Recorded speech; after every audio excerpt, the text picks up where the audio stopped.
Tony, buenas noches. Si bien el tema principal en las últimas semanas ha sido la emergencia por COVID-19, también es oportuno considerar cómo esta situación tendrá implicaciones en los procesos del Estado.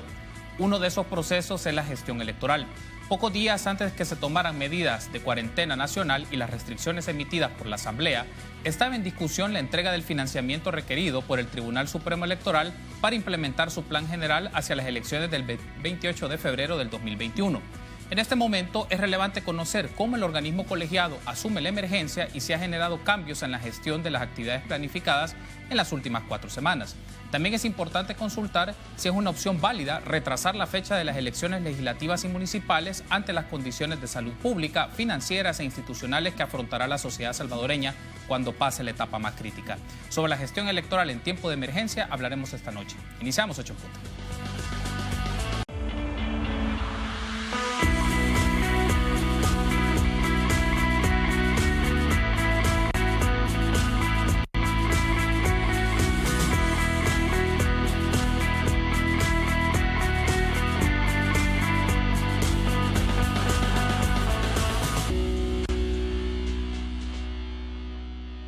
¿Qué tal? Muy buenas noches. Qué gusto que nos acompañen en una nueva emisión de 8 en punto. Les saluda Carlos Monterrosa este martes 7 de abril. Vamos a hablar un poco de la gestión electoral ante la emergencia de salud, el trabajo del Tribunal Supremo Electoral y cuál es el calendario o el desarrollo del calendario electoral. Para eso, veamos la nota introductoria.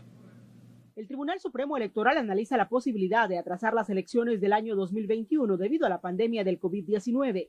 La Constitución de la República establece plazos que se deben respetar, pero la emergencia mantiene paralizado al país, por lo que, aunque la idea parece descabellada, no es algo que algunos magistrados descarten.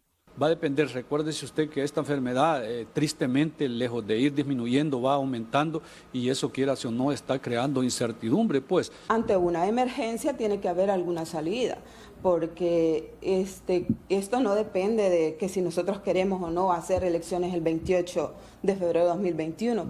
Esto no estaba contemplado. Países como Bolivia ha postergado las elecciones, Chile también las ha postergado. México está en ese proceso. Aunque aclaran que esta decisión debe pasar por varias consultas. Con los diferentes partidos, con los diferentes actores, con los diputados, etcétera, etcétera. Entonces, igual en este caso tiene que ser consensuado, obviamente, ¿verdad? Pero sí también ver las diferentes aristas, el tema de salud. Lo que sí es un hecho es que el calendario electoral se está viendo afectado. Ustedes pueden ver en el decreto donde se suspenden plazos judiciales, plazos mercantiles, civiles, de toda índole, y se incluye un inciso que dice, se excluye de todo esto los plazos electorales. Este es un informe de Guadalupe Bonilla para 8 en punto. Muy bien, agradecemos a Guadalupe Bonilla que nos ofrece esa nota introductoria de los temas que vamos a desarrollar en el transcurso de esta hora y es un gusto para mí recibir en este set a Julio Olivo, magistrado propietario del Tribunal Supremo Electoral, nuestro invitado esta noche. Buenas noches, magistrado, bienvenido, qué gusto volvernos a encontrar. Buenas noches y aquí saludando a la población salvadoreña en esta cuaresma en cuarentena y también agradeciendo siempre la invitación que usted hace para que podamos ilustrar acerca de algunas temáticas electorales.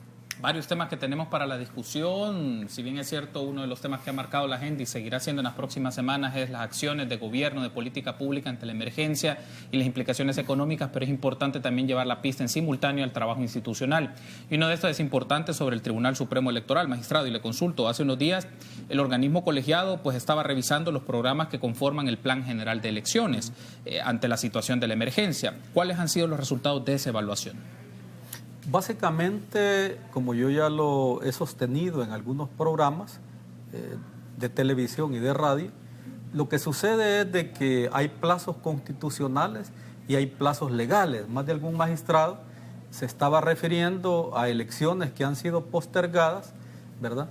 Pero que son elecciones que tienen plazos legales, porque usted no puede postergar elecciones que tienen plazos constitucionales. En este caso nosotros estamos obligados por un plazo constitucional del artículo 122, 124 de la Constitución de la República, que literalmente le expresa que los diputados y diputadas de la Asamblea Legislativa solo duran 3 años en su función.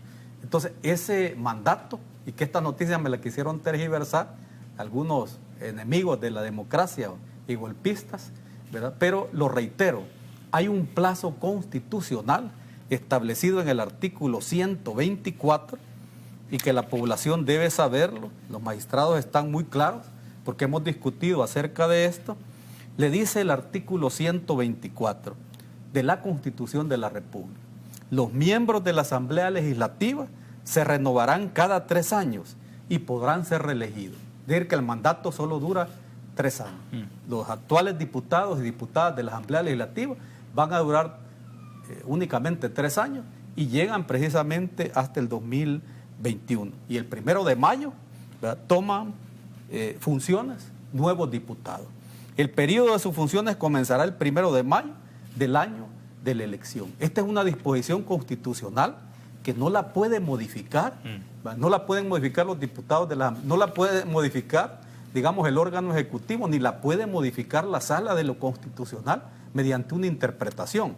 Y obliga básicamente, con base en el artículo 208 de la Constitución, a la autoridad máxima en materia electoral a cumplir con ese mandato constitucional. Sí. En este sentido, ese plazo es improrrogable. Elegir a una nueva Asamblea Legislativa. De lo contrario, quienes se opongan a eso estarían dando un golpe de Estado o estarían obligando al Tribunal Supremo Electoral a incumplir con ese mandato constitucional, que en este caso, de acuerdo al 235, nosotros juramos cumplir con la Constitución de la República. Le decía, los magistrados estaban refiriendo a elecciones cuyo plazo está contemplado en la ley. Nosotros tenemos plazos contemplados en la ley. Por ejemplo, la convocatoria a las elecciones que está contemplada en la ley, no en la Constitución de la República. Sí. Si quiero, nosotros podemos mover algunos plazos dependiendo de la emergencia o dependiendo de las circunstancias por las que atraviesa el país, pero no podemos dejar de hacer las elecciones. Claro. ¿Ya? No podemos dejar de hacer las elecciones. Podemos matizar esto, ¿verdad?, de diferentes maneras, pero eso dependerá de ciertas condiciones y circunstancias que se vayan dando. Y por eso el organismo colegiado se reúne, como usted bien lo decía, y nos hemos estado reuniendo para tratar de ir realizando como aspectos, si quiere, anticipados, ¿verdad?, analizar plazos, digamos, que sí se pudieran cambiar en un momento determinado, dependiendo de la emergencia, pero usted sabe de que para cruzar el puente hay que llegar primero al puente y todavía no hemos llegado al puente. Ya que hace la mención sobre esto, el magistrado Olivo, hace unos días atrás estuvo con nosotros el diputado Carlos Reyes, sí, jefe del grupo parlamentario de Arena, y le hicimos esta consulta, digamos, cuál es la perspectiva de los diputados o diputados, en este caso del diputado que es el jefe de fracción del grupo parlamentario de Arena, ante este tema, si había posibilidad de mover el plazo de las elecciones o no es posible. Tenemos las declaraciones. Esto fue lo que nos dijo. Realmente lo importante en todo esto es que hoy por hoy tenemos una emergencia y debemos de enfocarnos en esa emergencia. Y llevar paralelamente, por ejemplo, se dio el anuncio que era necesario que los partidos políticos convocaran elecciones. Bueno, se ha convocado. Yo vi incluso una información ahí del Tribunal Supremo Electoral donde aparecía que los partidos que ya habían convocado a sus elecciones internas. Entonces hay que ir... O sea, no ser rigurosos en esto, yo creo que es lo importante. La democracia, por supuesto, hay que defenderla. La democracia, las elecciones son importantes, pero hoy por hoy tenemos una prioridad que realmente es esta pandemia que está afectando al mundo entero. ¿Para Arena sería una opción mover la fecha de las elecciones 2021? También podría ser. Recordemos que iban a hacerse un poco adelantadas, o sea, en febrero, y al final se toma posesión, por ejemplo, para alcaldes y diputados hasta el 1 de mayo. O sea, podría ser moverlo un par de meses. O sea, yo creo que tenemos que hacer un esfuerzo, evaluar a medida que vaya transcurriendo el tiempo. Aquí hay unos aspectos que es importante ponerlo en aclaración, magistrado Olivo. ¿Quién tiene la atribución? Partamos del escenario, si así fuera, que se moviesen las elecciones. No digo que pasen de mayo, porque hay una disposición constitucional. Sí. Si la decisión fuese moverla un mes o un mes y medio, ¿quién tiene esa atribución para hacerlo? ¿Es el organismo colegiado? Sí. ¿Es la Asamblea Legislativa? Para efectos de aclarar nuestra audiencia, y lo que decía, en este caso, el jefe del grupo parlamentario de Arena, Carlos Reyes, que es una posibilidad que estaban valorando, por lo menos considerándola como parlamentarios de ese grupo. Claro que lo tendrán que discutir con otros diputados. Entonces, para tener su reacción sobre esto y aclarar estas ideas. Bueno, en el Código Electoral, dentro de las atribuciones que tiene el organismo colegiado, están, y siempre se ha conservado esta facultad desde varias leyes electorales, que es desde 1959, la facultad que tiene el Tribunal Supremo Electoral de cancelar, digamos, las elecciones.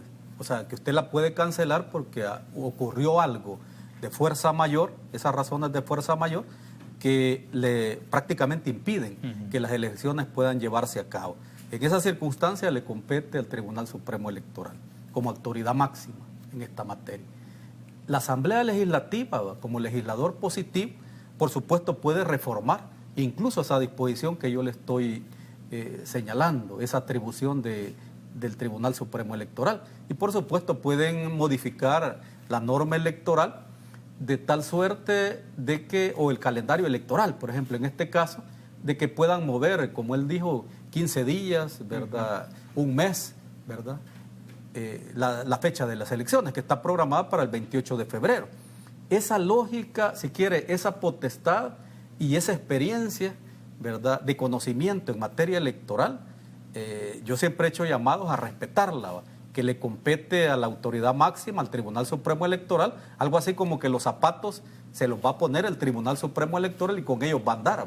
Y si alguien le quiere hacer, otro zapatero quiere hacer esos zapatos y no son de la medida, ¿verdad?, que se ha diseñado o que sirven para caminar en esa carrera electoral o caminar para la consolidación de la democracia, mal haría la Asamblea Legislativa en no escuchar al Tribunal Supremo Electoral y venir a imponer una norma al estilo de como lo hizo, se acuerda, la extinta Sala de lo Constitucional, periodo 2009-2018. Así es de que por ahora el diputado Reyes no es de la Comisión de Reformas Electorales y Constitucionales, ¿verdad? Entonces se ha tenido una muy buena relación con esta Comisión de Reformas Electorales y Constitucionales, y entiendo que en un momento dado, si hay alguna necesidad de mover alguna fecha, porque ya llegamos al puente, lo que yo le estoy diciendo, para cruzar, eso se tendrá que analizar. Pero por ahora, nuestro calendario electoral tiene toda una lógica. Fíjense que se planteó para el 28 de febrero, debido precisamente a que las elecciones que vamos a tener son más complejas incluso que las del 2015, porque vamos a tener elección de Parlamento Centroamericano, Asamblea Legislativa y consejos municipales, con la inyección de complejidades, se recuerda, de las sentencias de Sala, sí, la 48-2014, ¿verdad? Si usted se recuerda, que incorporó las listas completamente abiertas, o el voto cruzado, conocido popularmente como voto cruzado. Eso complejiza nuestro sistema electoral, y yo me he encargado de decirlo, me he quedado ronco, aún sin coronavirus, de expresarlo en tiempos anteriores, aún en este programa. Eso va a jugar en contra de nuestra elección, nuestra organización electoral en esta ocasión, porque las elecciones no deberían de ser tan complejas. Entonces vamos a tener Parlamento Centroamericano, que es una elección nacional de 20 diputados y diputadas, con voto cruzado, fraccionado, con voto preferente y voto entero. Asamblea Legislativa con voto cruzado, voto preferente y votos enteros. Y vamos a tener consejos municipales hoy con la modalidad de voto por rostro. Entonces, ante esas complejidades, debemos de prepararnos para este tipo, como le digo, de elección. Tengo que hacer una pausa, magistrado. Al regresar ampliemos un poco más estos elementos, cuáles han sido los escenarios que ha considerado el organismo colegiado del Tribunal Supremo Electoral, si podría, en función del calendario electoral, pensarse aplazar las elecciones un mes, 2 semanas, dependiendo de las condiciones, características y cómo va evolucionando las circunstancias de emergencia, pero también abordar otros aspectos que son relevantes de las tareas ordinarias y administrativas del Tribunal Supremo Electoral. Usted puede interactuar con nosotros a través de las plataformas digitales, sus preguntas y comentarios los puede hacer llegar a través de las redes sociales, a través de Twitter, a través de Facebook. Saludamos a los amigos y amigas que nos sintonizan por YouTube y por Canal 33.tv. Regresamos.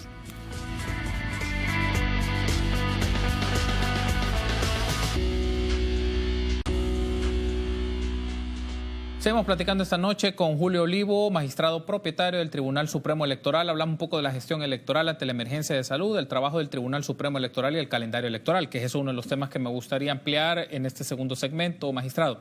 Nos mencionaba en el bloque anterior que hay una razón de ser, una lógica de por qué la fecha de las elecciones se definió para el 28 de febrero del 2021. La pregunta aquí es, ¿cuáles son los márgenes de maniobra que tiene el organismo colegiado de hacer o valorar, aplazar ciertos procesos o abreviar algunos procesos para efectos de la situación financiera del Estado, económica, pero también un poco social, de lo que genere pues cuando pase la etapa más álgida de la emergencia por COVID-19? Entonces, para ser muy concreto, ¿cuáles son las áreas que puede abreviar o que puede sintetizar el organismo colegiado, pensando en que las elecciones tal vez no se celebren a finales de febrero, pero sí valorarlo a cierto periodo hasta marzo, por ejemplo, como un escenario, como una alternativa? Bueno, ya hemos hecho elecciones, digamos, en marzo. Si ustedes recuerdan, las 2015 fueron precisamente el 1 de marzo. Nos tratamos de correr hacia el 28 de febrero, precisamente por las complejidades que yo le hablaba, que han sido agregadas al sistema. Y hoy nuevamente son 3 elecciones en una, y si se da voto desde el exterior también serían 4 elecciones, porque eso implica un plagel y un presupuesto aparte en esas elecciones para garantizar el derecho al sufragio de los salvadoreños en el exterior.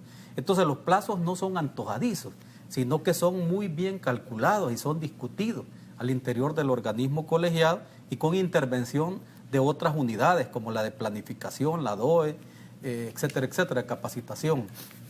¿Por qué señalamos el 28 de febrero? Porque precisamente como las elecciones son complejas, siempre hay un escrutinio final bastante grande, porque la gente solo ve el trabajo de las mesas de votación, ya el día D, en los 1.595 centros de votación.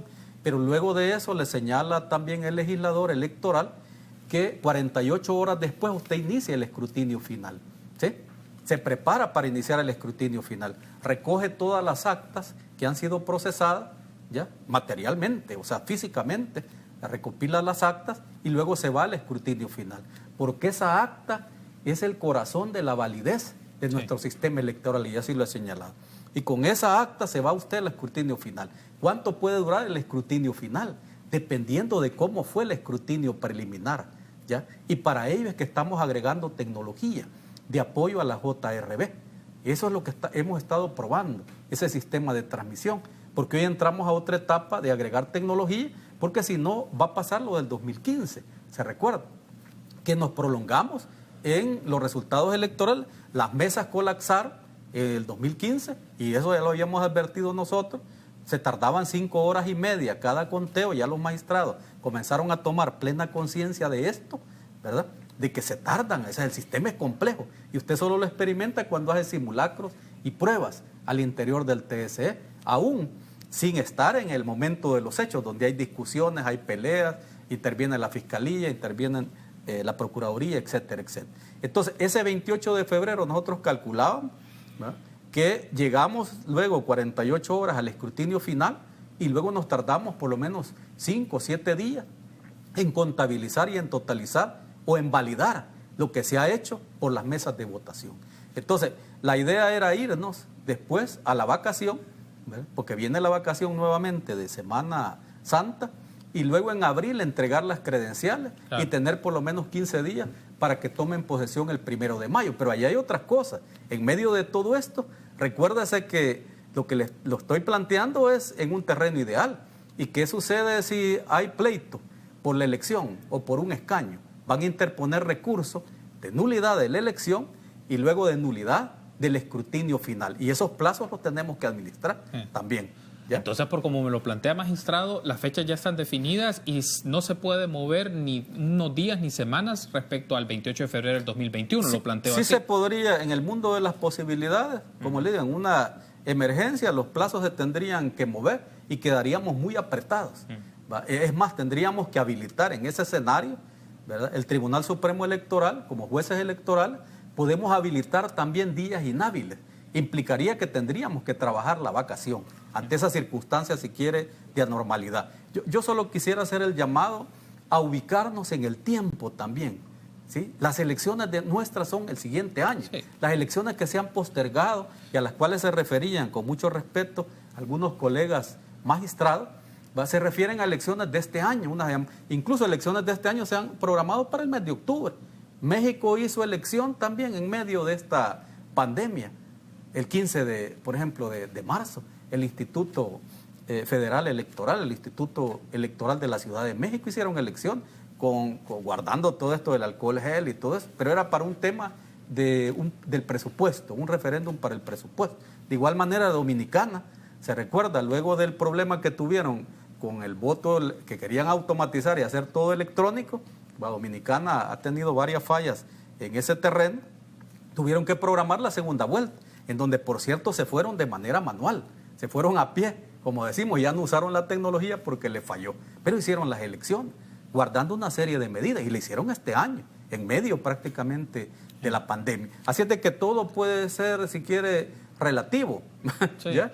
Pero yo creo que habría que respetar primero el calendario electoral y, por supuesto, uno tiene que estar abierto a esa lectura de la realidad y de lo que está pasando. Otro de los temas, magistrado Olivo, que me permite hacer la transición, porque es importante también, que estaba en discusión antes de que iniciara la dinámica de la emergencia, el estado de emergencia y otras actividades vinculadas al COVID-19, y era sobre el tribunal, porque a finales de febrero estuvieron con nosotros los magistrados, la magistrada presidenta del tribunal, Dora Martínez, y el magistrado Noel Arellana, y hablábamos sobre el tema de las condiciones presupuestarias del tribunal y los recortes que se habían hecho, y al final, pues, cuál era como la versión definitiva del presupuesto extraordinario para las elecciones 2021. En este momento le consulto cuáles son las condiciones financieras del Tribunal Supremo Electoral para desarrollar su plan electoral para febrero del 2021. Bueno, logramos obtener, con base en discusiones y una comisión que se designó, reuniones con el ministro de Hacienda, con su comitiva y esta gente de CAPRES, logramos estirar el presupuesto hasta 45 millones. O sea, algo así como que logramos que no nos recortaran más de lo que ellos querían recortarnos, demostrándole todas las necesidades.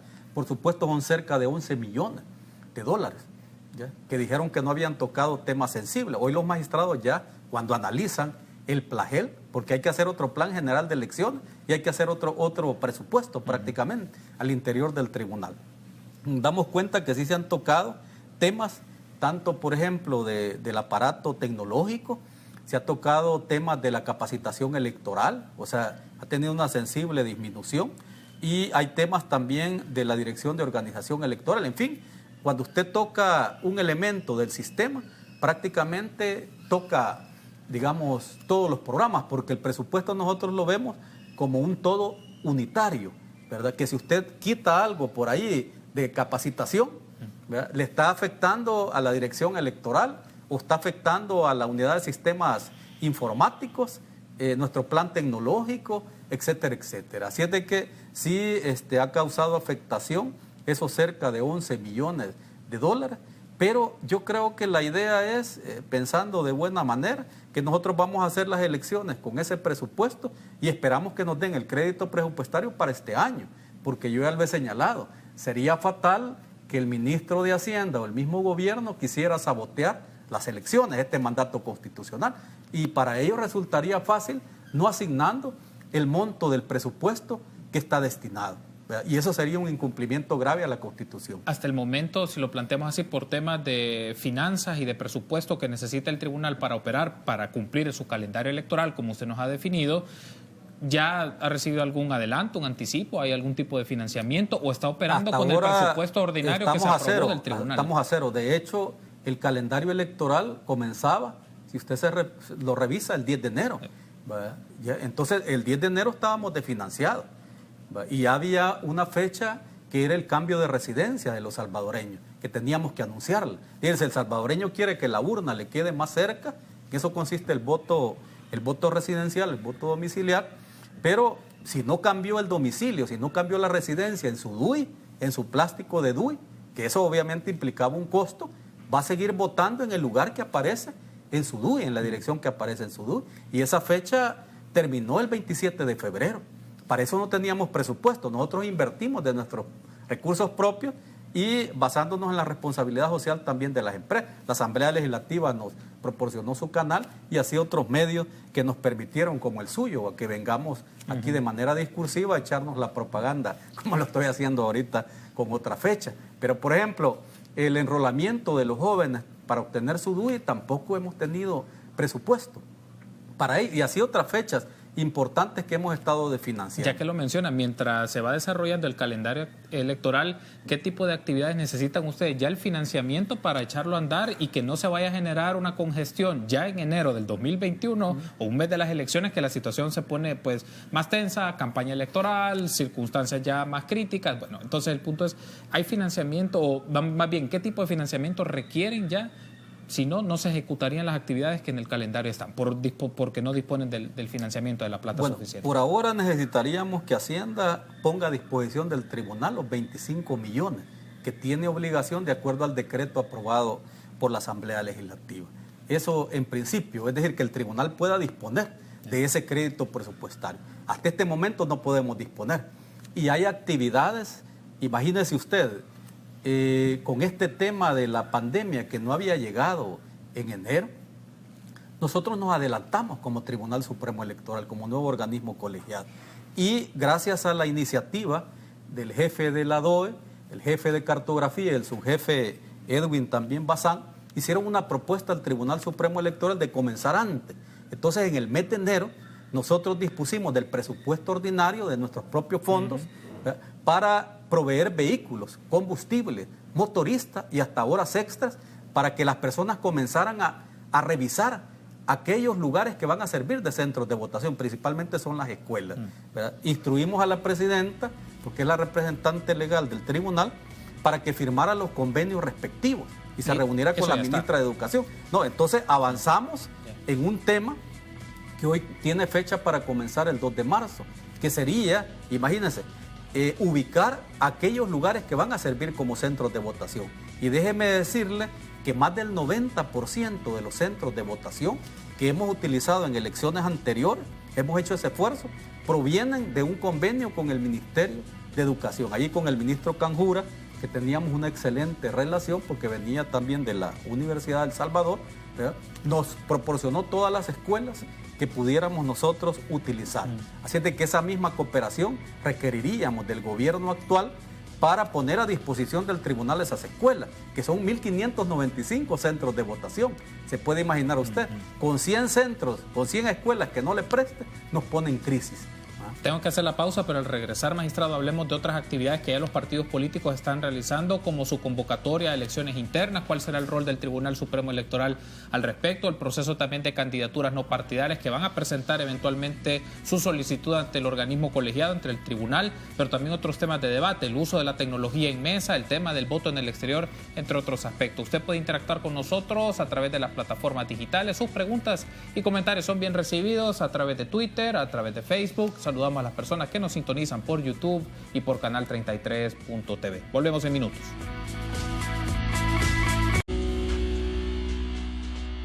Gracias por ser junto a nosotros. Seguimos platicando esta noche sobre la gestión electoral, del trabajo del Tribunal Supremo Electoral y también la implementación del calendario que tiene el organismo colegiado en función de las elecciones de febrero, del 28 de febrero del 2021. Está con nosotros Julio Olivo, magistrado propietario del Tribunal Supremo Electoral. Otro de los temas aquí relevantes, magistrado, es el proceso ya de elecciones internas que van a convocar o ya han convocado los partidos políticos. Quiero pedir a producción si nos puede poner en pantalla un recurso que es una imagen que publicó el Tribunal Supremo Electoral sobre la convocatoria de los partidos políticos, la fecha que hicieron su convocatoria y también de sus elecciones internas. Ahí lo tenemos en pantalla, que información que hizo público en el Twitter del Tribunal Supremo Electoral el 29 de marzo a las 3 de la tarde. Entonces ahí tenemos esta información de cuándo es la convocatoria de las elecciones internas de los partidos, de Arena, CD, Democracia Salvadoreña, FMLN, Gana, Nuevas Ideas, Nuestro Tiempo, PDC, PCN y Vamos. Y ahí están las fechas que la mayoría oscilan entre junio y julio de este año. La pregunta es aquí, magistrado, ¿cuál será el rol del Tribunal Supremo Electoral para el seguimiento de estos procesos de elecciones internas, que ahora hay una cantidad importante de partidos para hacer su proceso y luego van a hacer pues ya el registro de sus candidatos, de sus ganadores o ganadoras ante el organismo colegiado? ¿Qué va a hacer el organismo para verificar o monitorear este proceso que es importante dentro de la dinámica de los partidos? Esa es una buena nota, por eso lo publicaban, porque nosotros le enviamos un oficio a los partidos políticos haciéndole recordatorio de esa fecha del 29 de marzo. Lo que los partidos políticos han hecho en esta ocasión es únicamente convocar, es decir, realizar el acto, algo así que de comunicación a sus bases, ¿ya? A sus bases, de que van a realizar elecciones internas. Con ese hecho, con ese acto jurídico de convocar a sus bases, ellos entran a lo que se denomina el rally electoral. O sea, prácticamente nosotros estamos conscientes de que el que hizo la convocatoria de elecciones, que debe ser un partido legalmente inscrito en el Tribunal Supremo Electoral, ese partido tiene posibilidad o probabilidad de participar en elecciones, de inscribir planillas, tanto para diputados y diputadas como para consejos municipales. Eso es lo que nos está diciendo, y esa es una buena noticia para la democracia. El Tribunal Supremo Electoral, le decía en el entremés, igual que los médicos, que andan, o sea, son los héroes ahorita, en medio de esta pandemia, de esta crisis de salud que tiene el sistema salvadoreño, el sistema de salud salvadoreño. Nosotros velamos por la salud de la democracia, esa es nuestra obligación. Y entonces les hicimos el llamado y les ilustramos que ellos solo debían de hacer la comunicación de la convocatoria de elecciones. A lo mejor señalar una fecha en la que deben realizar. Yo calculo, sin haber movido nada del calendario electoral, si usted se fijó, se produjo una serie de críticas, este tema de las mentiras, de las redes sociales, el reino de la mentira y todo eso de las redes sociales, ¿va? Que invade, si quiere, el alma de los ciudadanos y la permea. No tuvo nada que ver en eso, imagínense. O sea, los partidos políticos, algunos estaban diciendo de que ya no, tenían que hacer las no, elecciones que no, ¿por qué internas? tenemos que hacer eso de la convocatoria? El tribunal, estos están locos, ¿va? Porque quieren mandarnos a hacer cosas en medio de la pandemia, ¿va? Y mire, los que más decían eso son los que han convocado a elecciones internas. O sea, en política una cosa es lo que usted dice y otra cosa es lo que usted hace. O sea, quien no haga la convocatoria de elecciones, y eso de nuevo por una sentencia de sal, ¿va? Que nos viene a complicar esto, no es culpa del Tribunal Supremo Electoral. Y no sé si estoy de acuerdo yo, porque promueve la democracia interna de los partidos. Quien no haya convocado a esas elecciones, que el plazo vencía el 29 de marzo, está fuera de la contienda electoral, salvo que haya un salvataje de la Asamblea Legislativa y que no lo declaren también inconstitucional, ¿verdad? por la sala. Así es de que esa es buena noticia para la democracia, porque seguimos nosotros en el calendario electoral. Y los partidos lo único que han hecho es convocar y avisarle a sus bases de que van a haber elecciones en internas. esta fecha que pero ya tienen, imagínate, hasta el 29 de julio para realizarla. O sea que los plazos electorales están medidos. Tienen 4 meses, ¿verdad? Tienen 4 meses de aquí en adelante. Y según los estudios que se estaban dando, hoy oí a un experto, ¿verdad?, en esta materia, alrededor de junio, ¿verdad?, va a ir bajando esta situación que estamos teniendo, ¿ya? Así es de que, como le digo, los plazos yo calculo que para junio y julio, porque los partidos tienen que hacer alguna actividad política para decir quién va a ser el candidato o candidata al interior, interno, digamos, en sus internas. Entonces deben de hacer algún trabajo, entiendo yo, con sus bases, ¿verdad?, para poder postular candidatos. Magistrado, hay un aspecto aquí que es relevante, porque las elecciones internas siempre generan tensiones, fricciones entre las candidaturas y las personas que aspiran, pues, a tener cargos de elección popular, por las que van a estar en discusión el próximo año, sometidas a los comicios a nivel legislativo, municipal y Parlamento Centroamericano, entiendo. El tema aquí es qué elementos o factores son las directrices estándares que los partidos deben de desarrollar y que el Tribunal Supremo Electoral ha observado por procesos pasados que los partidos deben de reforzar en sus elecciones internas para garantizar transparencia, para garantizar democracia interna, pero también que exista, pues, igualdad de condiciones para participar en los distintos institutos políticos que entre junio y julio de este año, pues, van a hacer las elecciones internas. Sí, yo le estoy calculando y estoy viendo, porque la fecha que aparece ahí incluso puede ser modificada, ¿verdad? Entonces, entre junio y julio, ¿verdad?, tendrían que estar desarrollando de manera muy sabia esas elecciones internas. El Tribunal Supremo Electoral, recuérdese que de acuerdo a la ley de partidos políticos, interviene algo así como en segunda instancia, ¿verdad?, no en primera instancia, porque en primera instancia los partidos políticos se rigen por sus estatutos, y nosotros respetamos eso, porque los estatutos también se los ha aprobado el Tribunal Supremo Electoral, y no podemos intervenir también por una razón jurídica. Porque si nosotros intervenimos en esas elecciones internas y vamos a ver cómo son las elecciones y ayudamos en las mesas de votación y nos metemos en esos conflictos, estaríamos conociendo en primera instancia y luego vamos a conocer también en segunda instancia. Entonces no podríamos hacer eso por una cuestión jurisdiccional.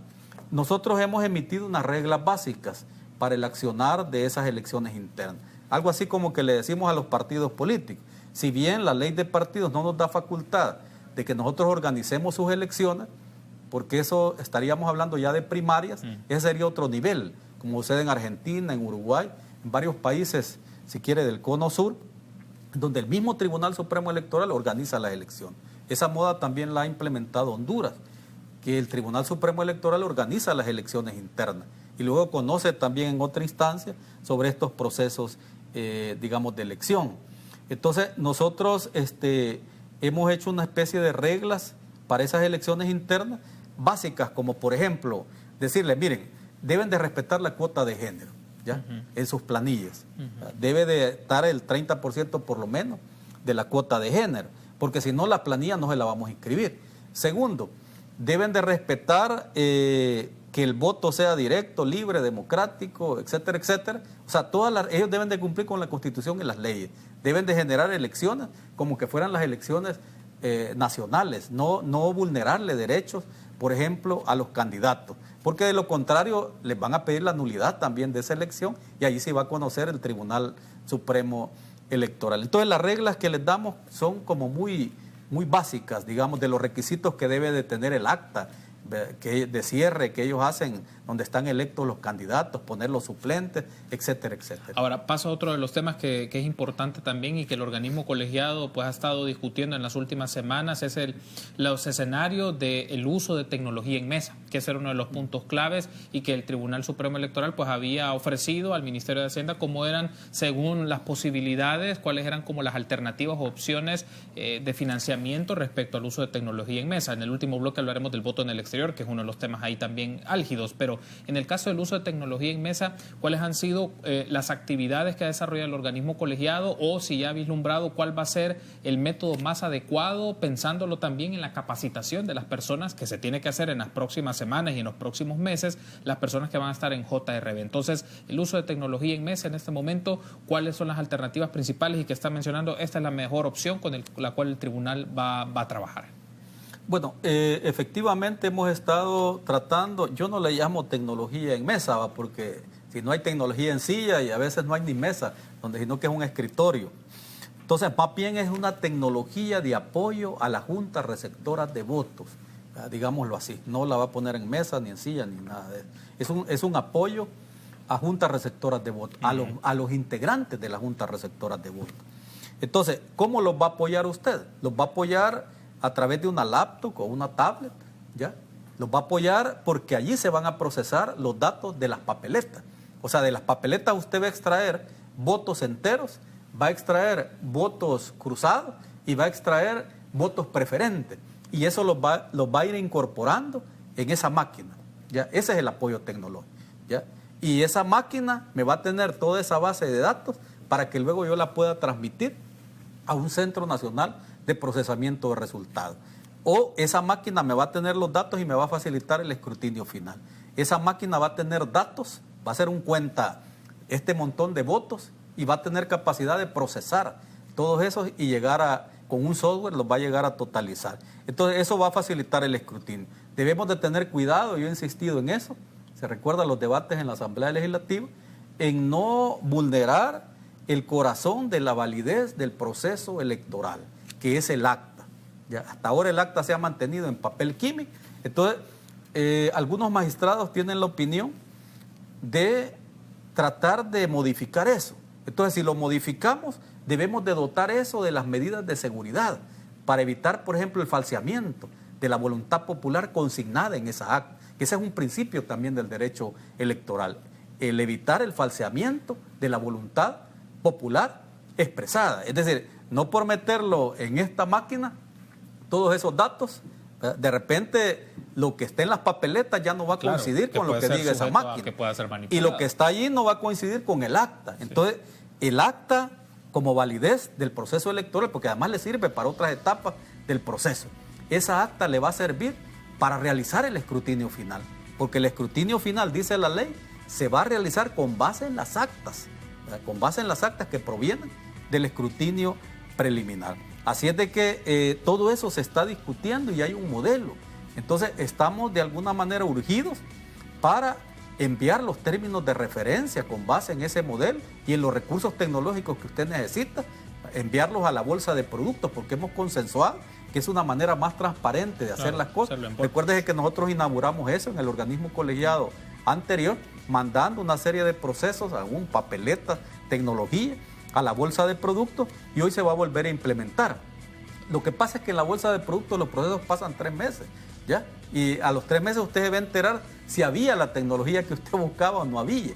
Entonces se va a hacer un estudio exploratorio de mercado a través de Volpro para saber si hay empresas que le puedan proveer esa tecnología. Porque ahorita estaríamos en lío, por ejemplo, con las tecnologías que son más baratas que provienen de China, ¿verdad? Porque China está, digamos, en conflicto. Pero en todo caso, dependemos también de la asignación del presupuesto, que tengamos el crédito presupuestario disponible para poder realizar ese proceso con antelación. Pero ya debemos de realizar ese proceso para poder obtener esos productos o saber de aquí a 3 meses si vamos a tener esos productos. Tengo que hacer la pausa, magistrado. En el último segmento hablemos también de 2 temas relevantes: el voto en el exterior, pero también la campaña adelantada de los partidos políticos. ¿Cuáles son los riesgos que se pueden dar de personas a nivel territorial que puedan aprovechar circunstancias de emergencia o de financiamientos para hacer campaña anticipada? ¿Cuál va a ser la tarea del Tribunal Supremo Electoral al respecto? Usted puede interactuar con nosotros a través de las plataformas digitales. Sus preguntas y comentarios serán bien recibidas a través de las redes sociales, como ve en Twitter, en Facebook, y saludamos a los amigos que nos sintonizan por YouTube y por Canal 33.tv. Volvemos en un minuto.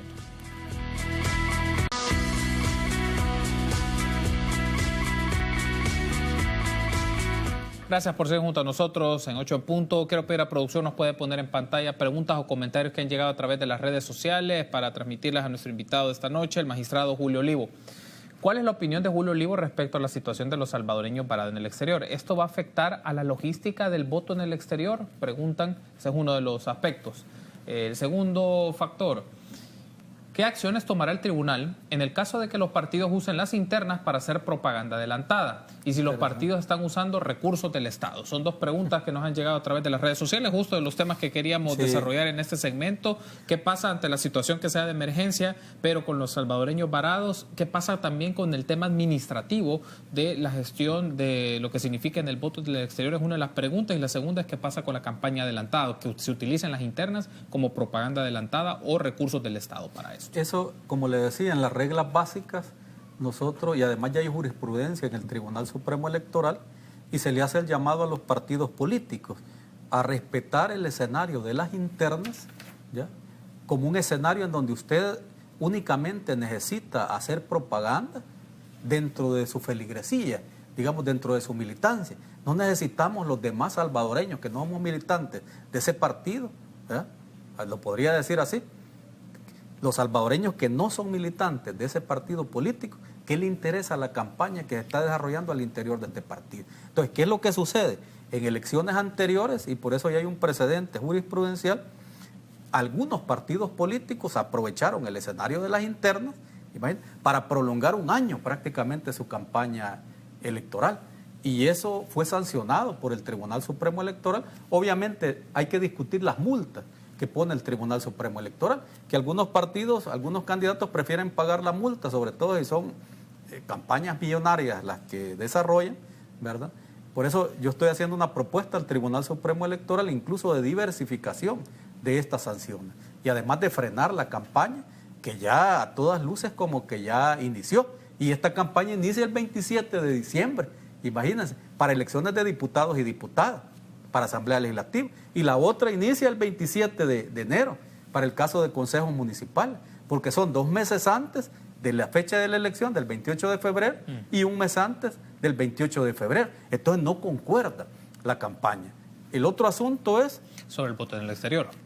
No, siempre sobre el tema de la campaña. Yo he hecho un fuerte llamado a los magistrados del Tribunal Supremo Electoral, y de hecho ya metí una propuesta para frenar la campaña electoral y aplicar medidas cautelares, es decir, de suspensión de esa campaña, ¿verdad?, y iniciar el proceso administrativo sancionado, obviamente respetando todas las garantías de audiencia, derechos constitucionales, para tratar de frenar de manera anticipada también esta campaña, que se nos puede salir de las manos, ¿ya? No podemos controlar la campaña en el exterior, y hemos sido muy blandengues, si quiere, en el tema de las redes sociales. donde mucha gente edifica ahí y construye sus muñecos. Y pues, sobre eso no hay legislación. ¿Cómo puede ser más coercitivo el Tribunal Supremo Electoral en función de esto que menciona, para evitar la campaña adelantada? Digamos, están las multas y puede el tribunal considerar aumentar o no multas si es parte de sus competencias, u otro tipo de actividades administrativas o jurisdiccionales que pueden tener una incidencia para disminuir un tipo de campaña en un periodo que no aplica. Estaríamos en el marco del artículo 81 de la Constitución, que ya le da los plazos, ¿verdad?, en que un partido político, un candidato puede realizar campaña electoral. El asunto ahorita es que de alguna manera se estaría haciendo una técnica fraudulenta, porque a través de las redes sociales todo se dice.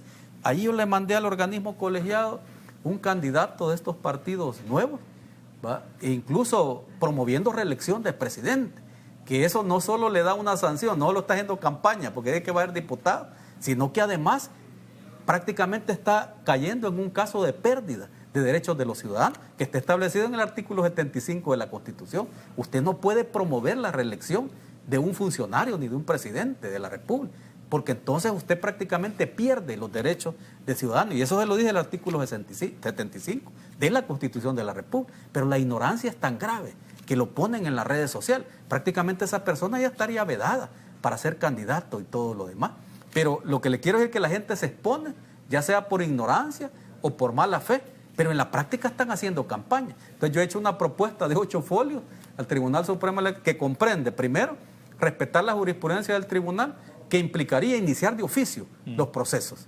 En el organismo colegiado anterior, pese a los problemas que pudimos haber tenido y a las críticas, el 67% de procesos se iniciaban de oficio y se sancionaba. Por las campañas electorales se mandaba a quitar vallas, se suspendía la campaña, se sancionaba, se suspendieron hasta debates públicos, se recuerda.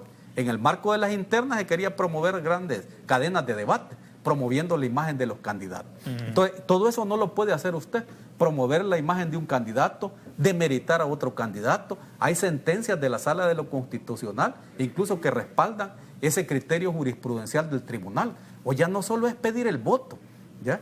Pedir el voto sería lo más evidente, ¿ya? Pero promover la imagen de un candidato o demeritar su imagen también, o la imagen de un diputado que puede ser candidato, eso también es campaña electoral. Ya que lo menciona, ¿qué pasa en el caso ante las emergencias, magistrado, que alcaldes, alcaldesas o a nivel territorial lleven víveres o lleven ciertos bienes, llevan con logos de candidatos, o del candidato o del alcalde? En este caso lleva su rostro, lleva un logo, un distintivo. ¿Qué se puede hacer en esos casos? Prácticamente, de acuerdo a la jurisprudencia del tribunal, ¿ya? O sea, estarían cayendo. Y además ahí hay un tema de que el funcionario se está prevaleciendo, además de que está utilizando recursos del Estado para hacer campaña electoral, se está prevaleciendo de su cargo. Y en materia electoral hay un principio que es crucial, es vertebrador para nuestra democracia, que es el principio de equidad en materia electoral. Si usted rompe ese principio en una competencia electoral, prácticamente ya está haciendo fraude, ¿ya? Y está siendo ilegítimo, y está haciendo cosas ilegales. ¿Qué significa esto? La equidad en materia electoral. Que cada quien tenga su oportunidad, que cada uno de los competidores tenga su oportunidad. Esto es, si quiere, como en el box, ¿ya? En el boxeo. Aunque a veces dicen que es mejor dar que recibir, y opera en el boxeo en esta época de Cuaresma. ¿Qué sucede si usted le permite a un boxeador darle 5 cachetadas al otro y que después el otro reaccione? Aquí lo que está sucediendo es que algunos partidos políticos, algunos funcionarios, algunos precandidatos, algunos aprovechando las internas, que solo fueron para autoridades, están dando cachetadas anticipadas. Esto es perverso además porque estamos en una crisis de salud. Si alguien se está aprovechando de esto, ¿va?, debería ser castigado por la ley, ¿ya? Porque estaría aniquilando el principio de equidad. Es decir, como que a alguien le está dando a usted más oportunidad. Y allí va también la valentía de los magistrados del Tribunal Supremo Electoral. Usted no le puede dar más oportunidad a un competidor de que recorra los 100 metros y que llegue a la mitad. Y después el otro le va a decir, mira, ya puede comenzar, que es el 27 de diciembre. Pero los otros ya comenzaron, ya repartieron los frijolitos, ya repartieron el arroz. Por supuesto que el pueblo lo necesita, pero entonces démosle oportunidad a todos de que repartan los frijoles y el arroz y vayan, si es posible, juntos. Esa sería una verdadera muestra de solidaridad, ¿verdad? En voto cruzado, que se crucen, allá que nos enseñaron al voto cruzado, ¿verdad? Que se crucen y aprendan solidaridad Y si es un funcionario de gobierno quien va a ir a repartir y usar los recursos del Estado, que lleve a los otros, que los invite a los otros partidos políticos. Puede ser esto causal para inhabilitar a algún candidato o candidata. No solo el tema de la campaña anticipada, sino el uso de recursos del Estado. Si se llegase a comprobar, evidentemente, y cumplir todo el procedimiento que establece la ley, un factor para inhabilitar a personas que busquen cargos de elección popular. Bueno, eso sería posterior y por de pronto, digamos, por campaña anticipada. Por eso yo planteo la diversificación en esa propuesta de las sanciones, que implique, por ejemplo, que si alguien incumplió los plazos del calendario electoral, si alguien hizo campaña fuera de los plazos del artículo 81 de la Constitución y del 175 del Código Electoral, que esta persona no solo se le imponga una sanción, una multa de carácter pecuniario, porque él la va a pagar, es hasta 50,000 colones, imagínense, la multa máxima. O sea que él la puede pagar. Pero ¿qué pasa si usted no le inscribe su planilla? No lo inscribe como candidato. Esa sanción sí creo que le va a doler un poco más al candidato, ¿ya? Entonces ese tipo de sanciones son las que se están promoviendo para tratar de evitar la violación al principio de equidad en materia electoral. Quiero darle las gracias, magistrado Olivo, por habernos acompañado y haber estado con nosotros y actualizarnos un poco del trabajo que está desarrollando el Tribunal Supremo Electoral. Nos vamos a encontrar más adelante para llevar la pista del ejercicio del calendario electoral y las actividades que está desarrollando el Tribunal. Gracias por haber estado con nosotros, magistrado. Buenas noches. No, gracias a usted también por invitarme. Muy amable, gracias por haber estado con nosotros. Establecemos entonces el enlace con Cristian Villalta del